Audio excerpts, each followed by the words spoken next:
Leave your own kid at a gas station? Push an old woman to the ground because she's standing between you and a door? Because that's who you'd have to become to actually pull this off? And if you can't become that person, you shouldn't start. John listens to every word of it, and he doesn't walk away. What follows is months of quiet, meticulous preparation. John photographs the jail, times police response routes, and maps every bridge and tunnel that could be sealed off in a lockdown. He starts sourcing forged identity documents and learns to defeat a lock with something called a bump key. Piece by piece, an ordinary schoolteacher is assembling a criminal operation. The strain starts to show. John gets into a real fight after a stranger mocks Lara's guilt to his face. On a public jail tour, security footage catches him somewhere he shouldn't be, and a jail employee pulls him aside with a pointed warning about what happens to his kids if both parents end up behind bars. And at school pickup, a widowed mother named Nicole and her daughter Carrie offer him a quiet, ordinary kindness he can't quite let himself accept. John forges Lara a new identity, with Luke unknowingly helping him edit the photo. He puts the family house up for sale to fund what's coming, and starts researching hyperkalemia, a lethal potassium overdose, while timing a private medical transport van down to the second. He isn't just preparing anymore. He's building a machine, but the plan is starting to fray him. Disguised in a cap and sunglasses, John has a terrifying near-miss with a mother and her child in a parking lot, and gets thrown bodily out of a building.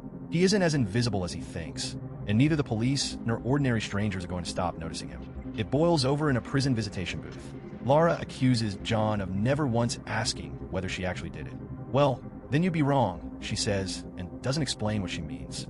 Later on the phone, she softens. She doesn't believe he did it. She tells him, and she never will. It's tender, and it's deliberately unresolved. The preparation deepens into something darker. Night after night, John is back at it, cutting through locks and cables with bolt cutters, stashing a motorcycle he'll need later, meeting forgers in empty lots to trade cash for documents. One deal with a passport contact nearly turns violent. A tense exchange through a car window that ends with someone shouting that he wants too much too fast, and that he's going to get everyone killed. Every version of this plan runs through the same bottleneck. Money John doesn't come close to having. And that's the problem he's about to solve in the worst possible way. To fund the escape, John and two accomplices break into the home of Alex Gaidar, a known violent criminal with a history of drug trafficking, and rob him at gunpoint. It goes wrong almost immediately. Gaidar refuses to give up where his money is, taunting them with a gun in his face, and the robbery spirals into torture.